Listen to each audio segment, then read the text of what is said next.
My name is Kayla Silverman, and I will be presenting my beer and food pairing menu. This menu is a 5-course menu inspired by me. Starting off with course 1, we have crispy asparagus fries. These asparagus fries are delicious. It's coated with a tarragon and pilsner infused tempura batter. It also comes with a little side of some homemade citrus aioli. I would highly recommend pairing this dish with Victory Brewing Prima Pils because texturally, the highly carbonated and crisp mouthfeel is enough to contrast the lingering feel of any fat left on your palate. Flavor-wise, this pairing works amazing because the soft wheat notes in the Prima Pils complements the flavor of the tarragon in the batter and the citrus in aioli. A little bit more about the Prima Pils Pilsner. It is brewed by Victory Brewing. It has an ABV of 5.3 and is a German-style Pilsner. The aroma of this beer gives a vibrant lemon and bready smell, followed by a malty and spice flavor. The bready characteristic and the citrus pairs wonderfully with the spice from the tarragon and the citrus from the homemade aioli. For course 2, we have a caprese salad. This dish is a classic and has a place on every Italian menu. Slightly spicy from the basil, sweet from our ripe tomatoes and balsamic glaze, while the mozzarella and extra virgin olive oil manages to provide warmth, comfort, and a balance to all other ingredients. A perfect beer pairing would be Dogfish Head Namaste White Wheat Beer. This beer is sweet and spicy while being light enough on the palate to not overpower the subtle flavors of this dish. A little bit more about the Namaste White. It is brewed by Dogfish Head Brewing. The ABV is 4.8. It is a Belgian-style wit beer. It is a very zesty beer with delightful notes of orange peel, lemongrass, and coriander. The citrus notes from the orange peel and the spicy aspects from the coriander, this beer adds to the refreshing taste of this dish.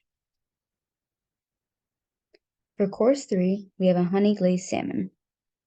As this is the main entree in this beer dinner, we have paired a sweet and salty salmon with a light lager that really brings a brightness to the dish. The main entree or signature dish should be something everyone can enjoy. By serving a crisp and refreshing beer like the Light Switch Lager, it allows even the most picky guests to appreciate the light pairing with a beautiful entree. A little bit more about Light Switch Lager. It is brewed by the corporation BJ's Brewhouse. They have multiple breweries across the country. I am a bartender at BJ's Brewhouse, and I do have to sell this beer quite a lot. And honestly, it's a great overall lager, really easily drinkable. It does have an ABV of 3.5%. It is American light lager. It is fully unpasteurized all malt beer with a smooth and crisp finish. The light switch complements the savory and sweet salmon, leaving you with a refreshed palate. For course 4, we have the jalapeno bacon mac and cheese. To keep the ball rolling on this menu, we move on to our next beer pairing. I wanted to continue climbing in the intensity instead of stepping back and serve a crazy anti-intermezzo / anti-palate cleanser. This dinner doesn't stop until dessert.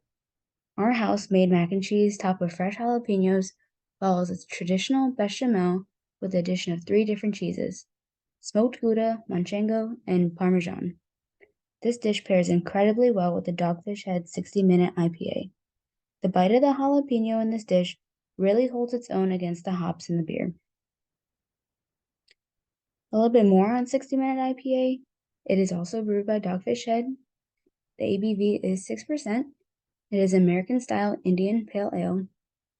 It is very hop-forward, which cuts right through the spice of this meal, while also complementing the funkiness of the cheese. The toasted malts exemplifies the nutty quality of the Parmesan breadcrumbs. And last but not least, course 5, which is a chocolate peanut butter pie, which personally is my favorite. This is a grand finale, and we decided to go with a rich chocolate peanut butter pie and a robust and creamy stout to follow. Most people don't like dark beer, especially when first starting to drink beer, and imperial stouts can be intimidating, like a Guinness on steroids. However, I would encourage our guests to take a bite of the peanut butter pie and after a few bites, wash it down with the black chocolate Russian Imperial Stout, making sure to stay aware of any complementing or contrasting flavors. A little bit more on the black chocolate stout. It is brewed by Brooklyn Brewery. Since it is a Russian Imperial Stout, the alcohol content is pretty high at 10%.